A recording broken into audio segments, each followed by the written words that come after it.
Before we begin, take a moment to breathe. If these reflections speak to something silent inside you, subscribe so you don't lose the path back here. Every like, every comment helps this message find those who are still searching in the dark. Now let us begin. There is something you carry that others can sense the moment you enter a room. Not something you say, not something you do. Something you radiate. A subtle presence that shifts the emotional atmosphere before words are exchanged. A quiet gravity that draws attention without effort. A rare field that Carl Jung hinted at, but never named directly.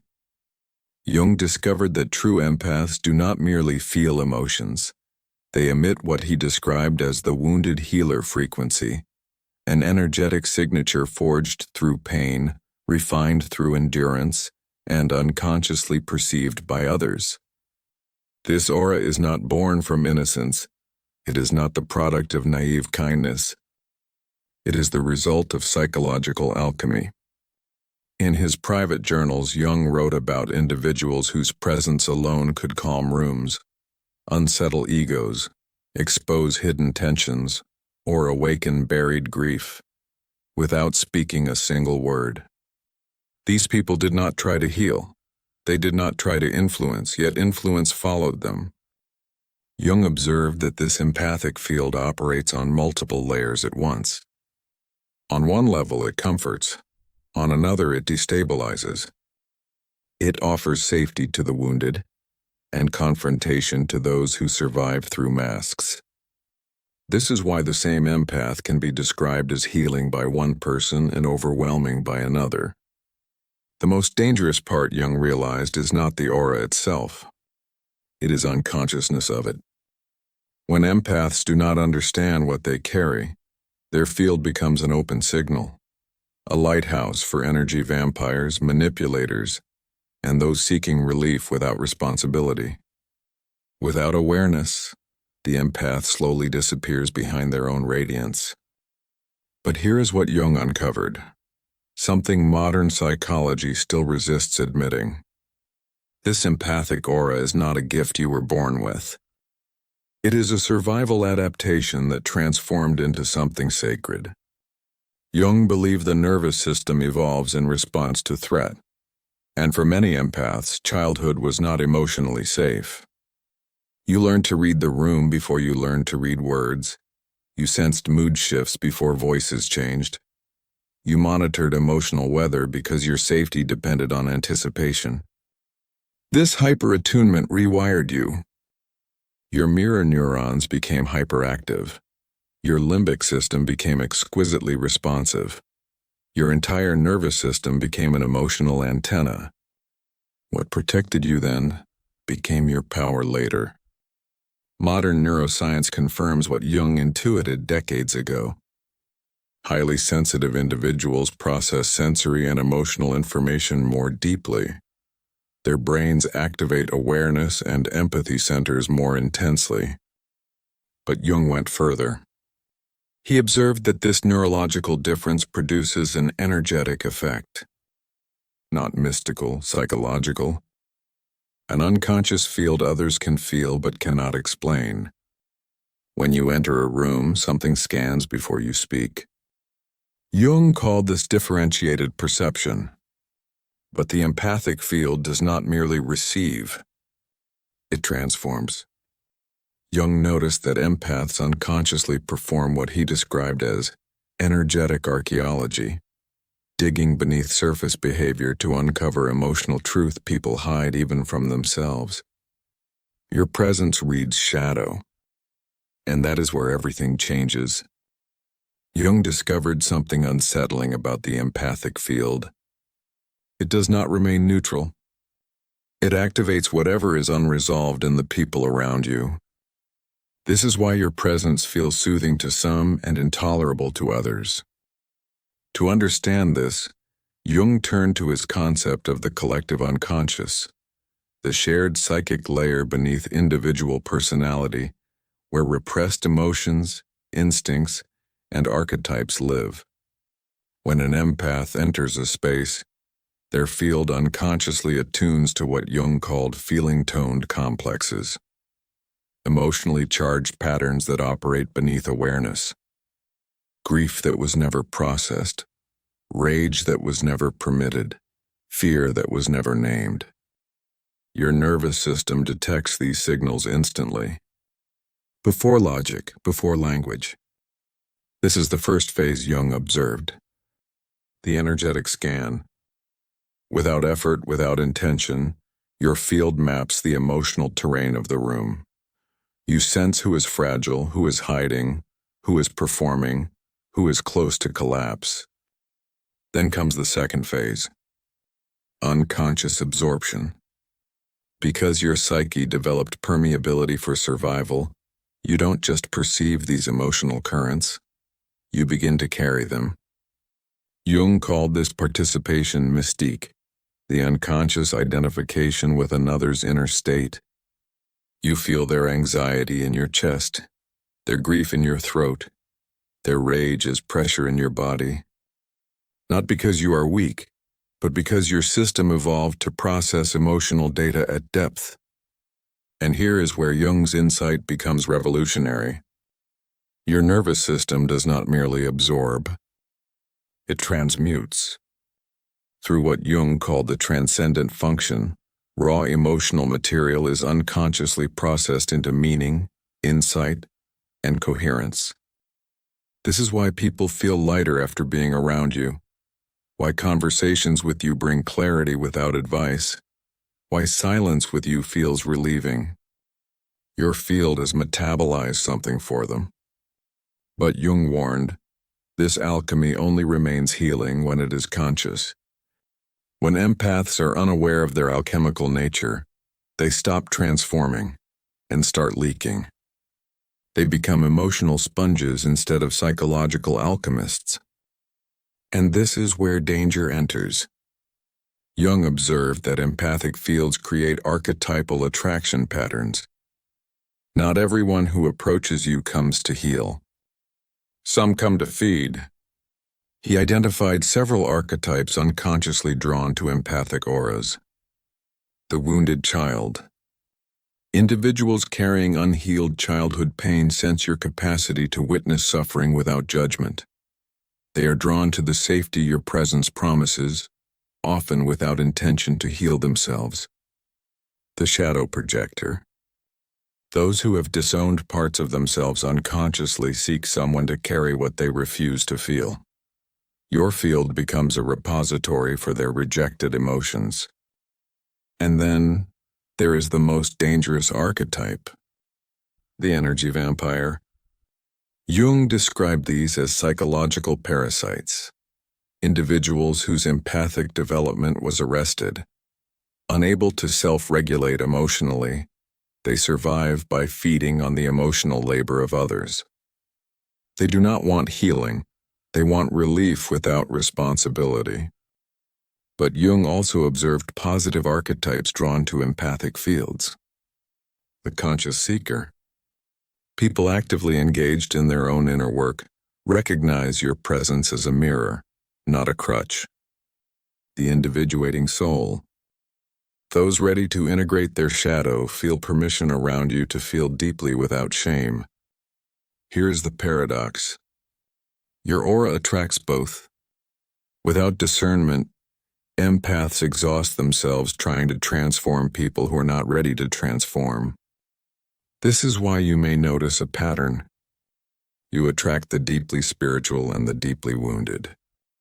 The awakening and the draining. Jung called this the wounded healer constellation. A field that carries the capacity for profound healing and the vulnerability to being consumed. And now we reach a critical truth Jung emphasized repeatedly. The wounded healer can only activate healing in others to the extent that they have healed themselves. If your wounds remain unintegrated, your field broadcasts availability for reenactment. People will unconsciously wound you in the same patterns you have not yet resolved. This is not punishment. It is information. Jung wrote that everything that irritates us about others leads us back to ourselves. For empaths, everyone you attract reflects something about your unconscious. Those who drain you mirror where you drain yourself. Those who cannot receive your love reflect your struggle to receive your own. This is not guilt. It is an invitation. Because once you understand this, the field begins to change. Jung believed the wounded healer was never meant to remain wounded. It was a transitional archetype, a bridge. The suffering was not the destination, it was the initiation. The moment an empath begins conscious integration, the entire energetic field reorganizes. This is not metaphor, it is structural. Before integration, your aura broadcasts need. After integration, it broadcasts coherence. Jung observed this shift repeatedly in his most advanced patients. He called it the passage from unconscious empathy to conscious empathy. The difference is subtle and absolute. The wounded healer radiates pain transformed into sensitivity. The sovereign healer radiates wholeness transformed into authority. You still feel everything, but nothing owns you anymore. Here is what changes first. Your nervous system stops defaulting to absorption. Instead of automatically taking in emotional material, it pauses. It discriminates, it chooses. This is what Jung meant by individuation. The psyche becoming self-directed rather than stimulus-driven. Your aura develops containment. Not walls, not armor. Containment. You can be present without merging. You can witness without carrying. You can love without dissolving. This is why boundaries stop feeling cruel and start feeling natural.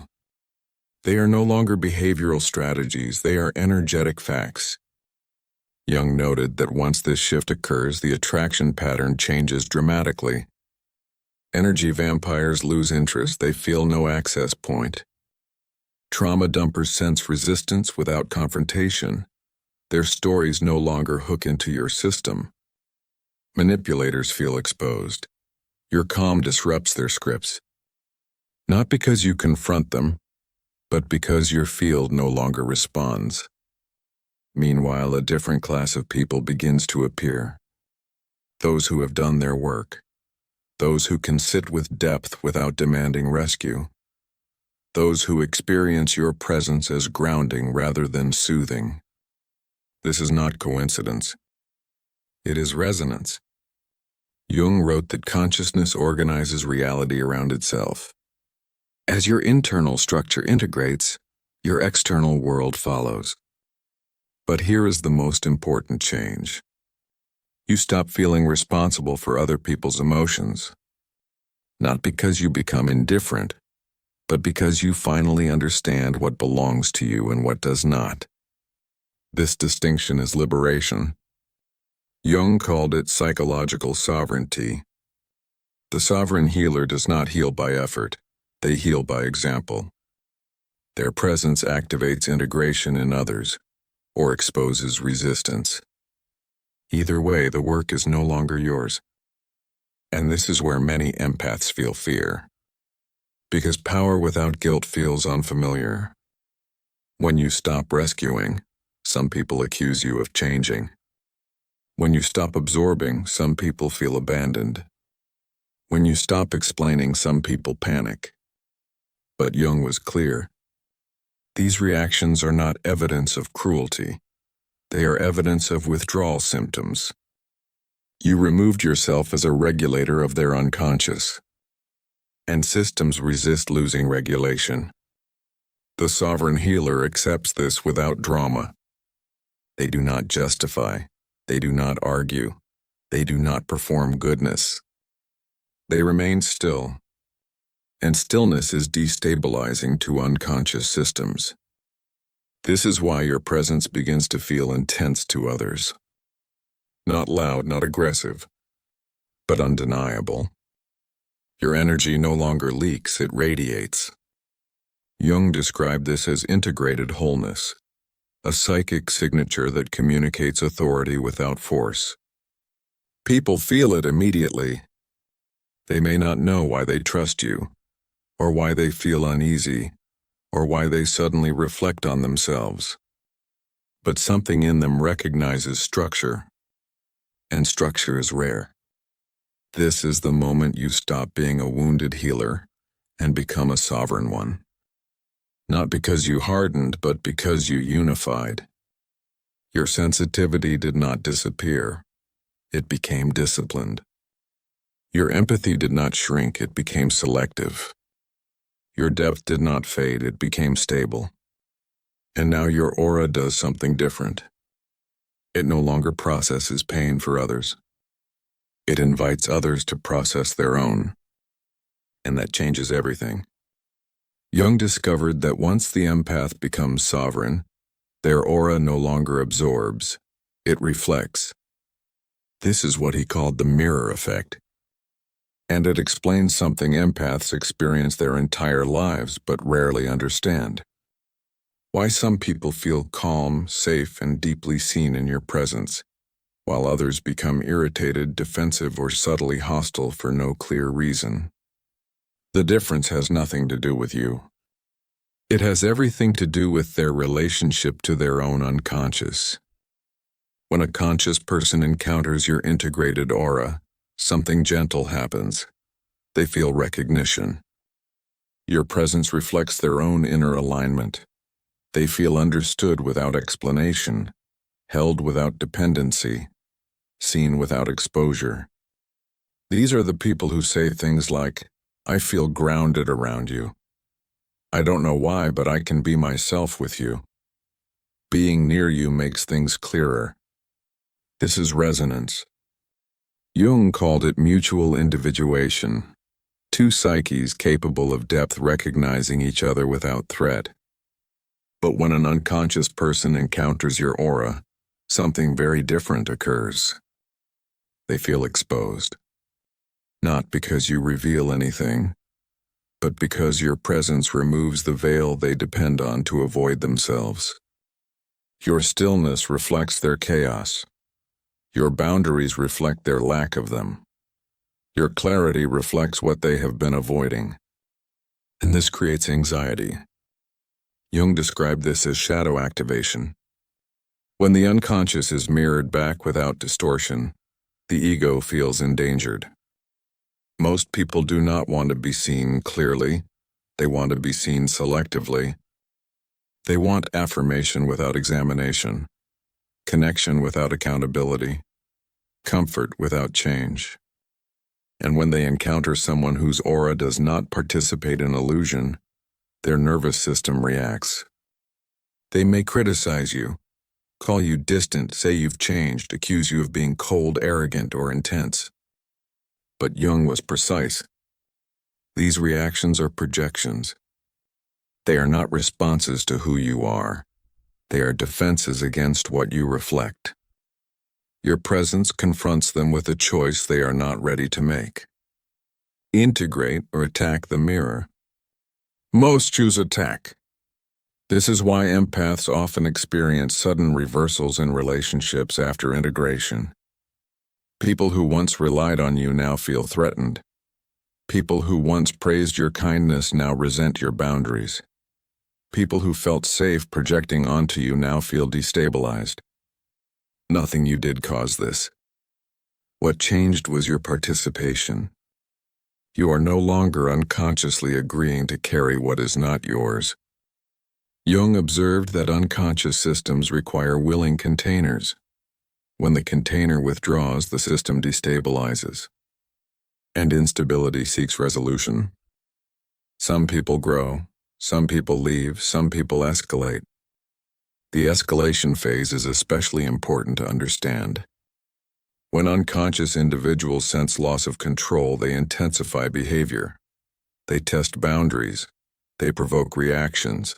They attempt guilt, charm, nostalgia, or crisis. Not because they miss you. Because they are checking whether the old access point still exists. Your calm response or lack of response is the answer. And this answer terrifies them. Because indifference is not cruelty. It is autonomy. The sovereign empath does not argue with projections. They do not explain their evolution. They do not negotiate their wholeness. They simply remain unavailable to distortion. Jung wrote that consciousness itself becomes a force when it refuses to regress. This is why your presence feels heavy to some people now. Not heavy with darkness, heavy with truth. And truth has gravity. It pulls everything toward alignment or collapse. This mirror effect is not something you activate intentionally. It is the natural consequence of integration. Your aura has stopped editing itself to be digestible. And now everyone feels what they bring into the room. Those aligned feel peace. Those fragmented feel tension. Those manipulative feel exposed. This is not a spiritual phenomenon. It is a psychological one. And it marks the point where your empathy stops being exploitable. You no longer carry the emotional labor of the room. You no longer stabilize dysfunction. You no longer soften truth for comfort. You become what Jung called a psychological constant. And constants change systems simply by existing. This is why your silence now speaks louder than anything you could say. And why those who cannot face themselves will eventually remove themselves from your life. Not because you rejected them, but because your reflection was too clear. When control is threatened, it does not disappear quietly. It escalates. This is why once you stop absorbing, certain people do not fade away. They intensify. They message more, they provoke, they guilt, they suddenly become emotional. Or strangely nostalgic. Not because they love you, not because they understand you, but because the structure they relied on is collapsing. Jung called this participation mystique, an unconscious psychological bond where one person feeds on the emotional labor of another. For years you were participating without consent. You stabilized their chaos. You carried their projections.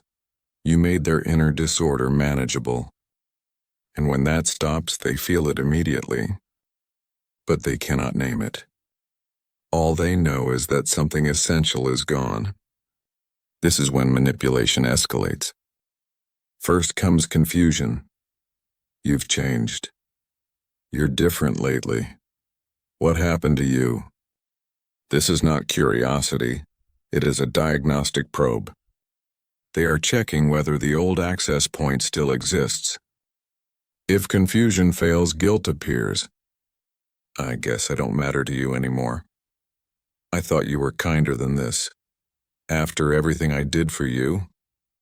Jung understood guilt as a tool of unconscious control. It works only when the recipient still believes their worth depends on being needed. But the integrated empath no longer needs that role. So guilt fails. Then comes emotional urgency. Crises appear: illness, emergencies, dramatic confessions, sudden vulnerability. This is called regression. The unconscious returns to earlier tactics that once worked. But something has changed. You are no longer inside the loop. You see the pattern instead of entering it. And this is where panic begins.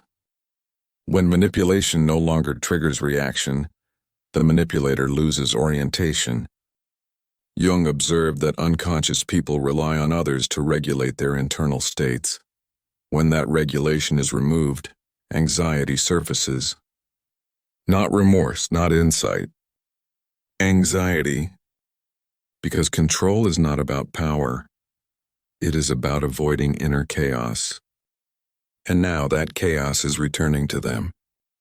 If escalation still fails, something colder emerges. Withdrawal, silence, passive aggression, smear campaigns, subtle attempts to punish you for your autonomy. This is the final phase. The unconscious attempt to restore equilibrium through distance or dominance. But here is Jung's most important insight. Once the empath withdraws participation, the bond is already severed. Everything that follows is noise. You are not required to respond, clarify, explain, or soothe. Doing so would reopen the circuit. The sovereign empath understands this and remains still. This stillness is devastating to those who relied on reaction, because reaction meant relevance, reaction meant access, reaction meant supply. Now there is none. And this absence forces the other person to face something they have avoided for years: themselves. Most will not. They will externalize blame, rewrite history, label you as cold, cruel, or changed. Jung warned that unconscious people experience individuation in others as betrayal, because your growth exposes their stagnation. And that exposure feels like abandonment. But this is illusion. You did not abandon them. You simply stopped abandoning yourself. This is why your withdrawal feels final. Not dramatic, not hostile, just complete. The relationship does not end in argument. It ends in irrelevance. And irrelevance is the one thing manipulation cannot survive. This is the moment Jung described as energetic emancipation. The psyche reclaims its boundaries. The nervous system exits survival mode. The empath steps out of the caretaker archetype. And once this happens, the bond cannot be restored to its previous form. Even if contact resumes, the power dynamic is gone. And power once lost cannot be reclaimed through performance. This is why manipulators fear your silence more than your anger. Anger keeps you engaged. Silence ends the game. Not because you are punishing, but because you are done. And done is absolute. There is a quiet moment that Jung believed marked the true end of suffering. Not the moment you feel better. Not the moment you forgive. Not the moment you understand why it happened. But the moment your empathy stops bleeding. For years, your compassion was an open wound. It leaked energy. It invited intrusion. It confused pain with purpose. Jung called this the wounded healer in its unconscious form. A psyche that believes healing others will redeem its own suffering. But healing without integration is sacrifice, and sacrifice, when unconscious, becomes self-erasure. The wounded healer gives endlessly because they believe love must cost something. They tolerate because they confuse endurance with virtue. They stay because leaving feels like cruelty. And so empathy becomes porous. It absorbs what was never meant to be carried. But individuation changes this completely. Jung observed that when the shadow is integrated, empathy undergoes a structural transformation. It stops being reactive. It stops being compulsive. It stops being available on demand. It becomes selective. This is the moment empathy no longer bleeds. You still feel deeply, precisely, but you do not hemorrhage. Your nervous system is no longer open terrain. This shift is subtle but unmistakable. You notice it first in your body. Your chest no longer tightens when someone is disappointed. Your stomach no longer drops when someone withdraws affection. Your sleep improves. Your breath deepens. This is not detachment, it is regulation. Jung understood that the psyche cannot heal while remaining unbounded. Boundaries are not emotional walls. They are psychological membranes. They allow connection without invasion. When empathy stops bleeding, something else happens. Your presence changes. People who once felt entitled to your attention begin to feel uneasy around you. They cannot access you the way they used to. They sense containment. Contained empathy does not invite extraction. This is why certain people say you feel different. Not colder, not distant. Just unavailable.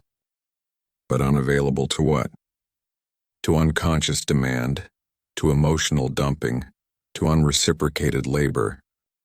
You have not closed your heart, you have closed the wound. and wounds once closed no longer feed parasites. Jung noticed that once the wounded healer integrates, they naturally move into what he called the sovereign position. The sovereign empath does not rescue. They do not absorb. They do not explain. They witness. They allow others to face their own inner material. This is uncomfortable for many, because most people are accustomed to being emotionally carried. They expect the empath to soften reality, to cushion consequences, to translate pain into something manageable. But the sovereign empath does not interfere with growth. They do not interrupt karma. They do not dilute truth. They remain present without participation. This is the most radical form of compassion Jung described. Compassion without collapse. Love without self-sacrifice. Empathy without self-betrayal. And here is the part few are prepared for. When empathy stops bleeding, some relationships end without conflict.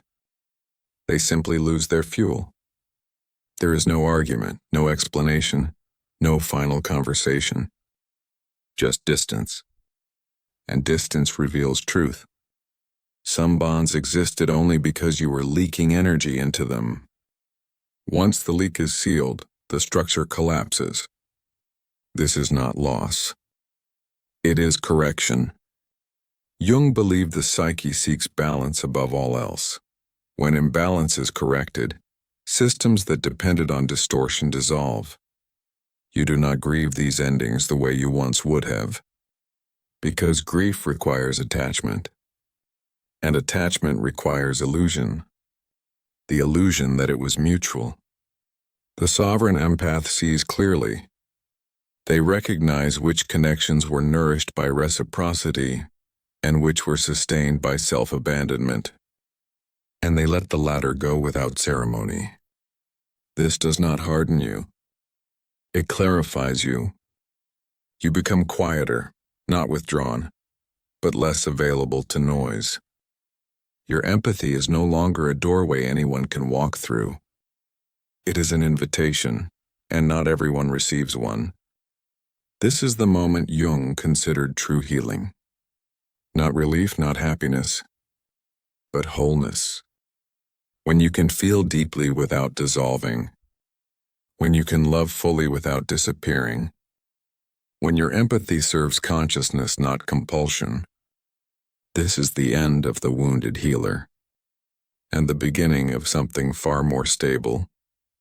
Sovereign empathy. When empathy becomes sovereign, the field around you reorganizes.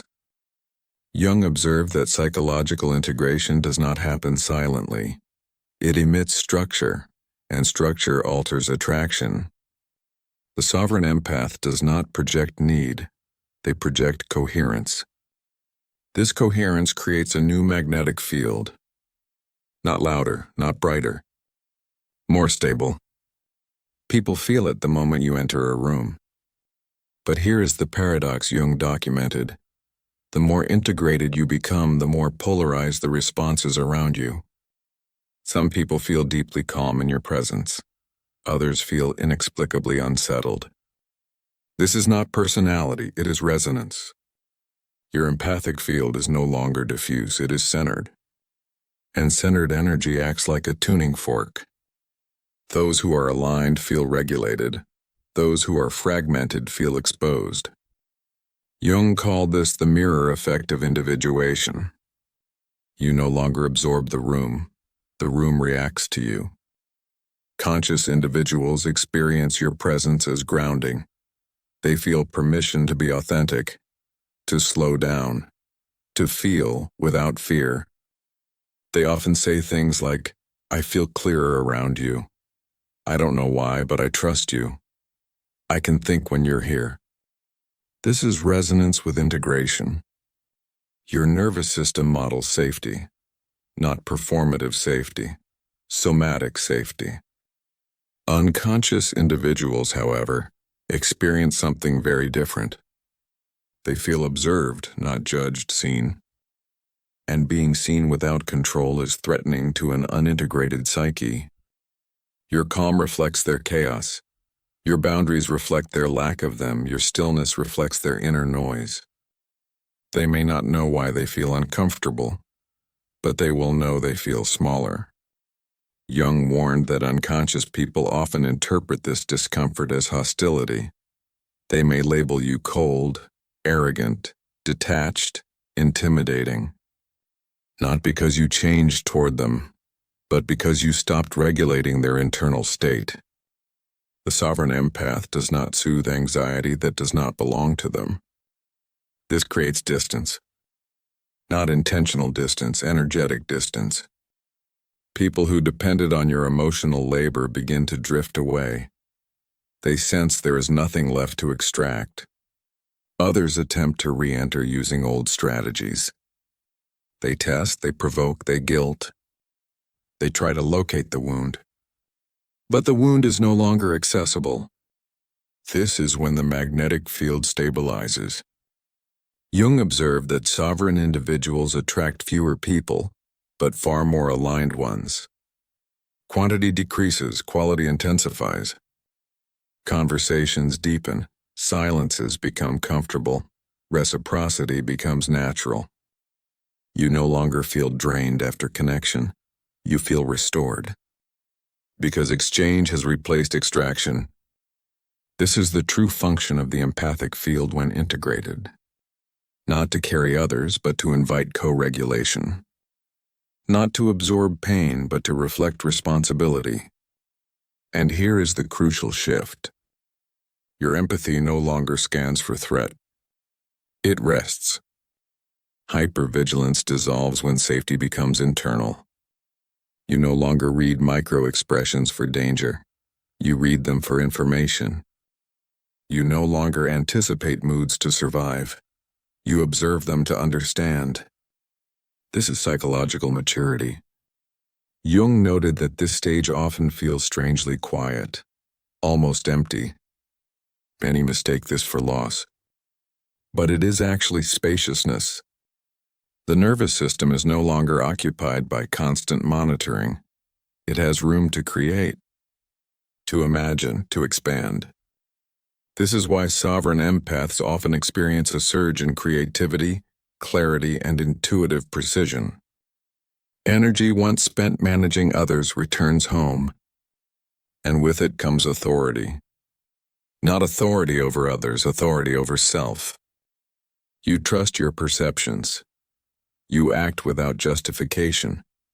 You leave situations without explaining why. This unsettles those who required your compliance to feel secure. But it liberates you. Your field no longer negotiates. It states, without words. And this is why certain people retreat. They cannot tolerate environments where responsibility is reflected back to them, where emotions are not carried for them, where manipulation finds no traction. They sense that to remain close to you, they would have to become conscious. And many are not ready. So they leave, quietly or defensively. Either way, the field does not chase. The sovereign empath does not pursue resonance, they allow it. This is the new magnetic law. Integration attracts integration. Fragmentation repels coherence. And you are no longer fragmented. You have become a fixed point, a center. And centers do not move to accommodate chaos. They remain still until alignment arrives. This is not loneliness. It is discernment. And it is irreversible. Once the field stabilizes, it does not collapse again. Because it is no longer built on effort. It is built on wholeness. There is a stage Jung described that most people never reach. A stage where power stops performing. It becomes still. The sovereign empath does not assert dominance. They do not convince, they do not persuade. Their authority is not expressed, it is perceived. This is why silence becomes dangerous to the unconscious. Because silence no longer signals submission, it signals completion. Jung observed that once individuation stabilizes, the psyche enters what he called psychological gravity. Others orient around you without you asking them to. Not because you demand space, but because your presence defines it. This is the phase where explanation disappears. You no longer clarify your intentions. You no longer justify your boundaries. You no longer soften truth to be digestible. Not out of cruelty, out of precision. Words are used sparingly because they are no longer required to protect you. Your nervous system is not seeking validation. It is not scanning for approval. It is not rehearsing outcomes. It is centered. And centered systems do not over-communicate. They signal through posture, through pacing, through presence. This is why people feel watched around you, even when you are not looking. Your awareness is no longer outward-facing, it is rooted. Jung warned that this phase is often misunderstood as detachment, but it is not withdrawal from life. It is withdrawal from fragmentation. You are no longer split between who you are and who others need you to be. The internal negotiation has ended, and with it the need to react. Reactivity dies when nothing is at stake internally. Insults fall flat, provocations dissolve, guilt fails to land. Because these tactics require an open wound. And the wound has closed, not suppressed, integrated. This is why manipulative personalities feel powerless around you. They cannot locate leverage. You do not flinch, you do not explain, you do not defend. You observe. And observation without participation destabilizes control systems. Jung noted that unconscious people interpret this as coldness. They may say, "You've changed. You're distant. You don't care anymore." But what they are actually sensing is that you are no longer emotionally accessible to dysfunction. Care has not vanished, it has boundaries. Compassion has not diminished, it has direction. Your empathy is no longer porous, it is selective. This is the authority of someone who has integrated shadow. You are capable of anger but not driven by it. You are capable of withdrawal but not avoidance. You are capable of firmness without hostility. This balance is rare, and rarity creates hierarchy. Not social hierarchy, psychological hierarchy. People unconsciously defer to integrated systems. They speak slower. They choose words more carefully. They reveal more than they intended. Because coherence invites honesty. Jung wrote that the individuated person becomes a container, not for others' emotions, but for reality. Truth can exist near you without distortion. And this is unsettling. Because distortion is how many survive. Your presence removes distortion by refusing to participate in it. You do not play roles. You do not accept projections. You do not rescue. You witness. And witnessing without interference forces others to encounter themselves. This is why some people suddenly become defensive around you. They sense exposure. Not because you exposed them, because you stopped absorbing. Your silence acts as a mirror, and mirrors do not argue. They reflect. This is the final shift in empathic power. From engagement to embodiment. You no longer enter dynamics, you set tone. You no longer adapt energy, you define atmosphere. This is why sovereign empaths are often described as intimidating, even when gentle. Their gentleness is grounded. Their kindness is non-negotiable. Their boundaries are calm. And calm boundaries are unbreakable. Jung emphasized that true authority never announces itself. It is recognized. This is why the sovereign empath no longer seeks recognition. Recognition arrives on its own, or it does not matter. You have exited the economy of approval. Your value is internal. Your worth is non-transferable.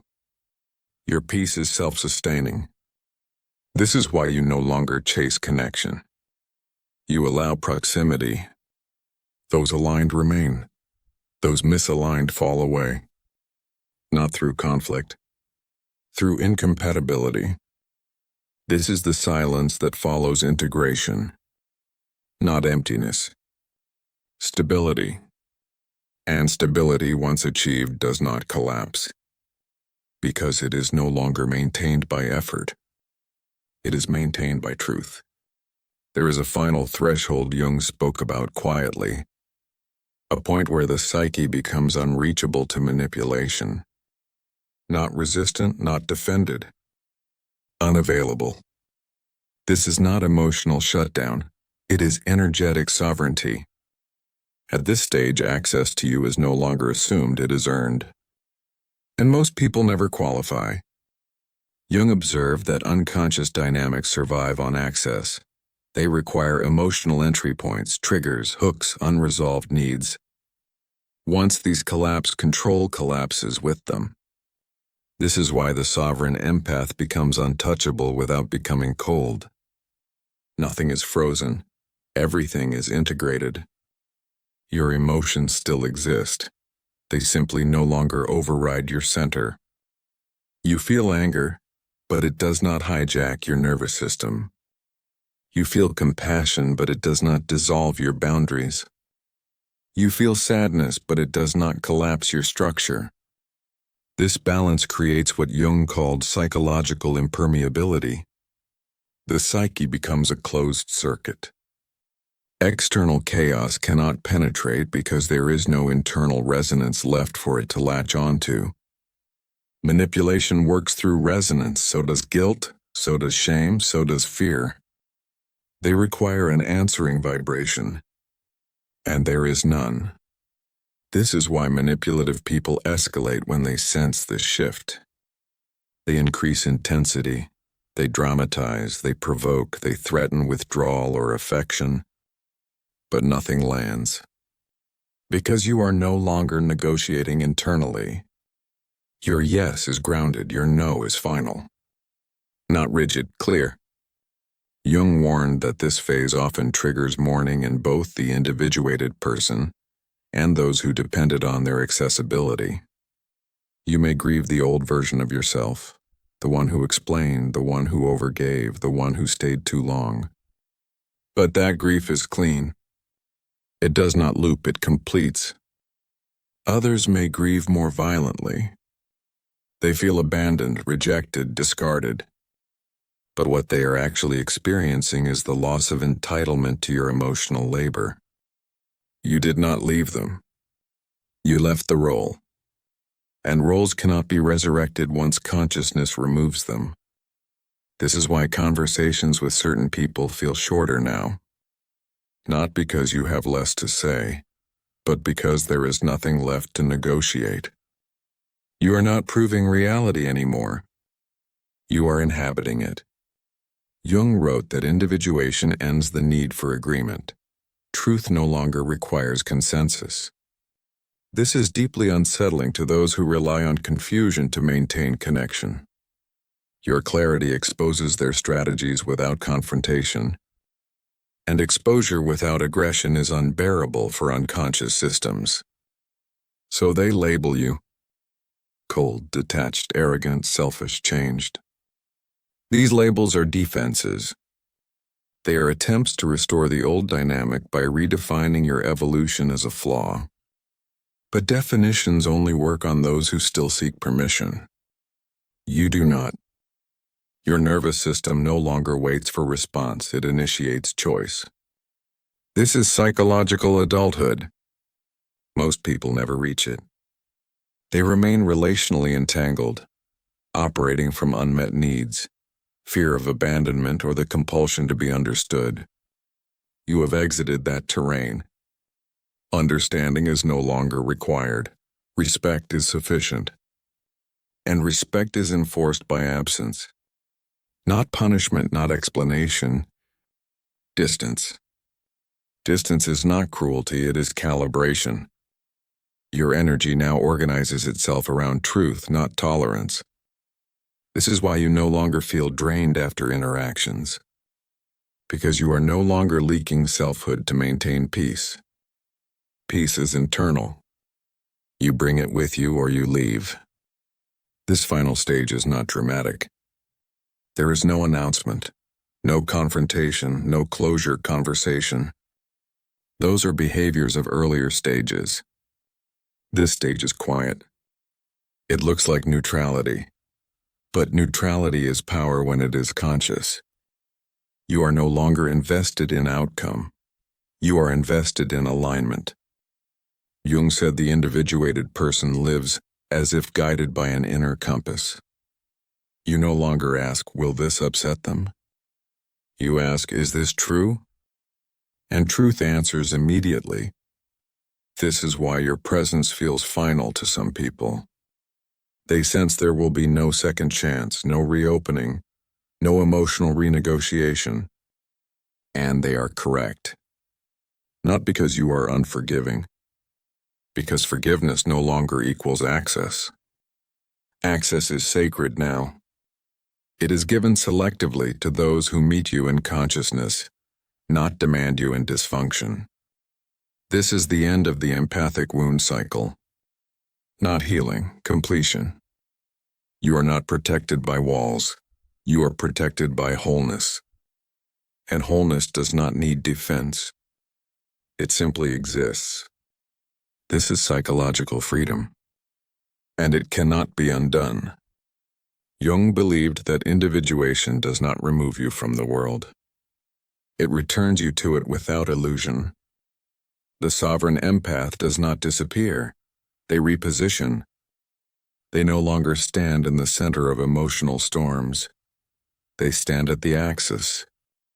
This is why your life begins to reorganize quietly after integration. People fall away without conflict. Opportunities arrive without force. Silence replaces urgency. You are no longer chasing meaning. Meaning begins to arrange itself around you. Jung observed that when the psyche becomes whole, external life mirrors that order. Not immediately, not theatrically, but inevitably. You begin to attract fewer people but deeper ones. Fewer conversations but truer ones. Fewer obligations but more resonance. This is not isolation, it is coherence. Your empathic sensitivity is no longer reactive. It is directional.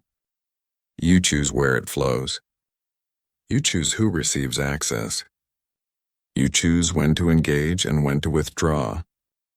This choice is what makes empathy sovereign. The world has many sensitive people, few integrated ones. That is why your presence now feels rare. You do not amplify chaos. You do not absorb confusion. You do not feed unconsciousness. You stabilize. And stability is unsettling to unstable systems. Jung wrote that the individuated person becomes a carrier of symbolic order. Not through teaching, not through preaching, through being. Your nervous system now communicates safety without submission, clarity without cruelty, strength without dominance. This is why healed empaths are often misunderstood. People expect empathy to look like sacrifice. But sacrifice is unconscious empathy. Conscious empathy looks like discernment. It looks like silence instead of explanation. It looks like boundaries without anger. It looks like presence without obligation. This is maturity of feeling. And maturity threatens systems built on dependency. You may notice that people now reveal themselves faster around you. They project sooner, withdraw sooner, respect sooner, or leave sooner. This is not because you changed them. It is because your integrated field does not allow prolonged distortion. Jung said that consciousness accelerates truth. You are no longer a mirror that absorbs. You are a mirror that clarifies. What people see in you is themselves unfiltered. Those ready for growth feel relief. Those avoiding growth feel exposed. Neither reaction is your responsibility. Your responsibility ended when you stopped abandoning yourself. This is the quiet authority of the sovereign empath. You do not manage others' emotions, you manage your alignment. You do not negotiate your boundaries, you embody them. You do not seek to be understood, you seek to be real. And reality does not argue. It simply remains. Jung believed that the highest form of ethics was not morality imposed from outside, but truth lived from within. This is why your choices now feel simple, even when they are difficult. You do not ask what is expected. You ask what is congruent. And congruence creates peace even when it creates distance. This is the paradox Jung understood deeply. That separation is sometimes the deepest form of love. Love for truth, love for integrity, love for the soul. You are no longer available for relationships that require self-erasure. You are no longer accessible to systems that depend on your depletion. You are no longer participating in dynamics that confuse empathy with obligation. This does not make you less loving. It makes your love clean, directed, chosen. This is what it means to heal without hardening, to feel without drowning, to care without collapsing. The sovereign empath does not carry the world.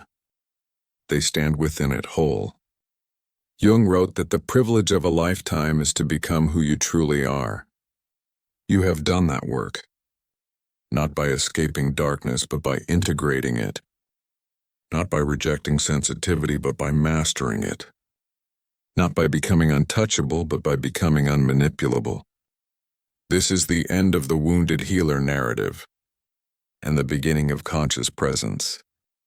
Your journey does not need validation.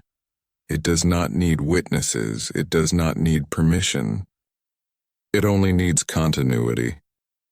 Live from this center. Protect it without fear. Share it without depletion. And remember, your sensitivity was never a flaw. It was an instrument. Now it is tuned. And what is tuned no longer breaks under pressure. It resonates. This is sovereignty, and it is irreversible.